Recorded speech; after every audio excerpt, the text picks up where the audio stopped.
Hey, in this video we're going to be going through the top 10 most produced guns in history. We're going to do a little show and tell as well, so stay tuned. Number 10 is the Mossberg 500. This is an American pump-action shotgun produced by Mossberg starting in 1960.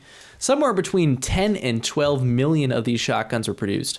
And the reason that people love shotguns like this is that you can interchange the barrels, so you can shoot anything from birdshot to slugs, which can give you a range out to 200 yards with the correct barrel. Another thing that people love about these shotguns is that they are pretty cheap and that you can count on them to work. So a normal person who's not really a big gun person might buy one of these just to have a firearm that they know will always function when they need it to.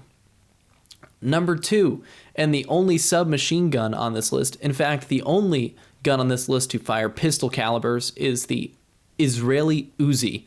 And the reason that this gun was so well received and so mass produced is that it was the favorite submachine gun of pretty much everybody in the world between the years 1960 and 1980. And that's the reason that law enforcement agencies throughout the world adopted it, as well as militaries.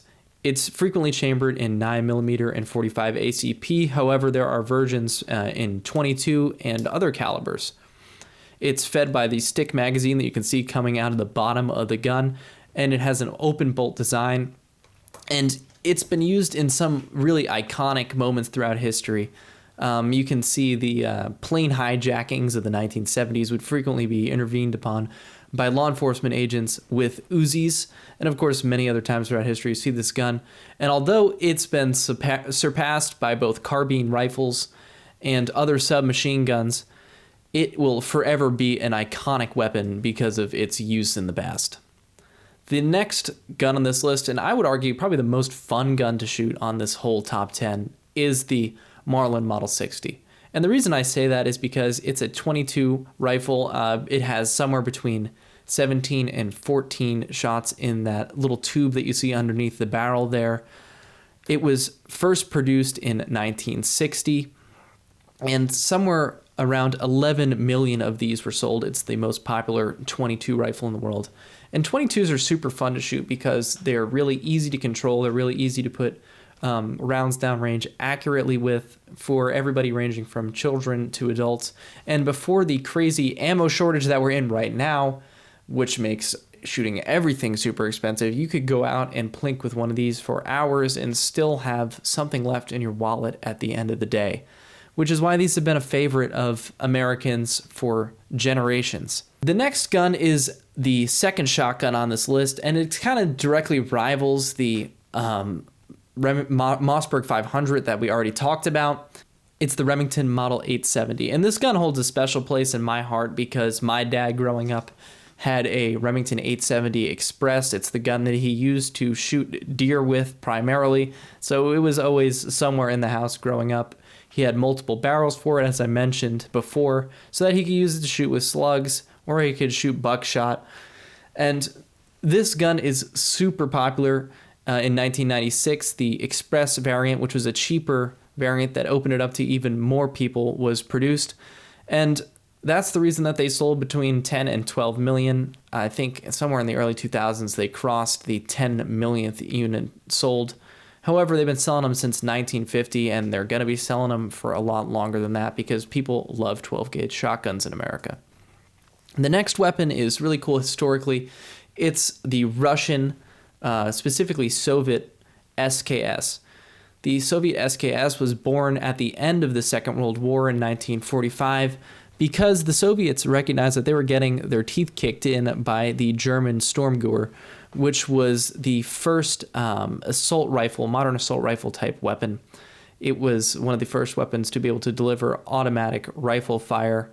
And the Soviets knew that they needed to have something to match that capability, which is why they developed the SKS. And you can see that has that awesome bayonet that folds in underneath the barrel, and it's still a really popular weapon today. It shoots the 7.62 by 39 round, which is the same round that the AK47 shoots.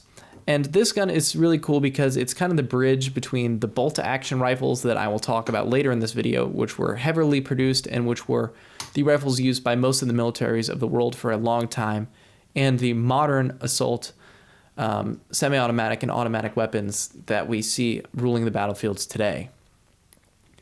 Number 5 is the British Lee Enfield. This was the official weapon of the British Empire and Commonwealth, but it served for an extremely long time, which is why it's so cool. It was first produced in 1895, and it was used all the way through the Second World War and was only officially phased out in 1957. It shoots the British .303 round, and it's fed by stripper clips.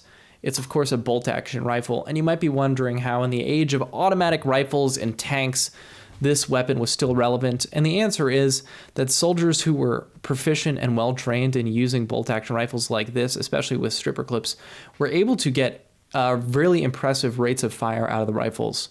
And given that the weapon has an internal magazine, so no external magazine, soldiers were able to carry around a lot of rounds, and of course the .303 is a pretty serious round and it packs a lot of punch. The next weapon in the list is the M16/AR-15/M4. This is a weapon that anybody in America has a lot of familiarity. And that's because starting in 1964 and going until the present, it has been the official weapon of the United States military and, of course, a lot of allied forces. It debuted in popularity in the Vietnam War with the M16, which used primarily 20-round box magazines. It allowed soldiers to use automatic fire, which, of course, wasn't always a good thing because they would frequently just spray into the jungle and waste a lot of rounds.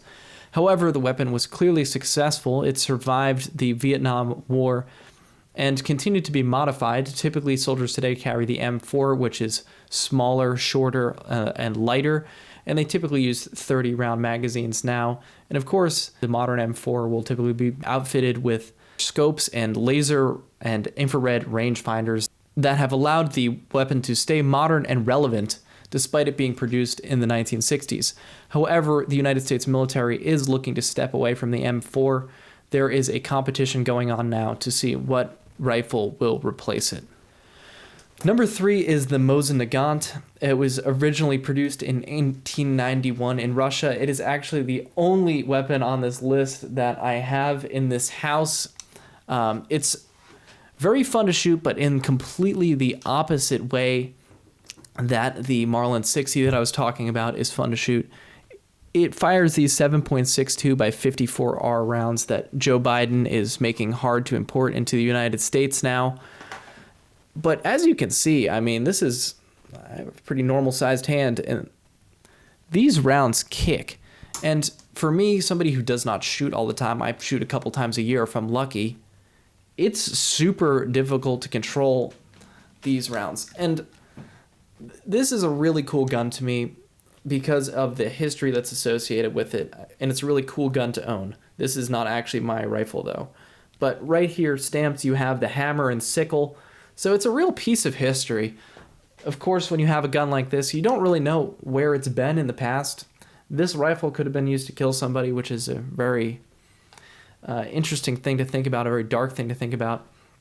But it's a very fun gun to shoot. However, this thing will punch holes through cinder blocks. It's a serious rifle, which is why it stood the test of time, serving from 1891 all the way up until the SKS was invented and became really popular. However, it wasn't phased out really ever, and it actually still serves in some militaries right now in sniper roles or in backup roles or as a ceremonial rifle.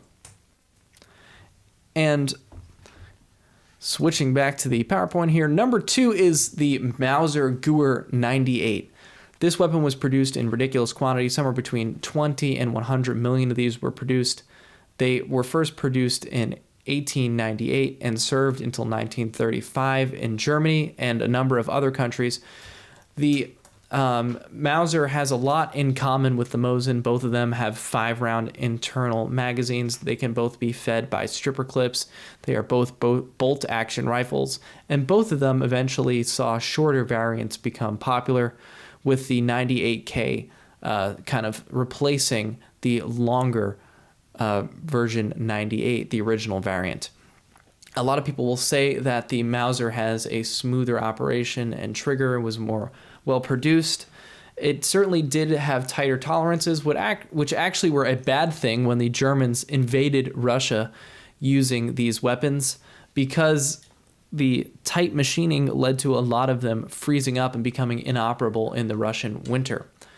However, this rifle, like the Mosin Nagant, has seen continued service and is still in the hands of some militaries to this day.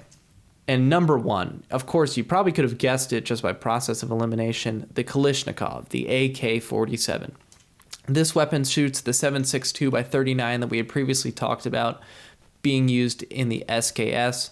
And this weapon is revolutionary because it's one of the most durable guns ever created.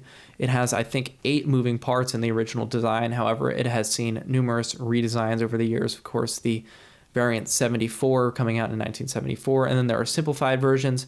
And this gun is so popular because it works and it's very effective. It originally had an effective range of around 300 meters. However, there have been newer versions produced now that can be effective out to, I believe, 800 meters, which is very impressive. And this is the official weapon of, I believe, more than 20 standing armies currently. So it is a gun that is not going anywhere for a long period of time. And, that's why there are around 150 million of them floating around out there in the world. You can get cases of them for less than $100, depending on where you are in the world. However, they usually do sell for more than that, given that they are some of the most effective killing machines ever to be produced. Well, now you know a little bit more about the 10 most produced guns in history. If you've ever shot any of these, let me know what you think about them down in the comments below, and I'd love to hear what you have to think.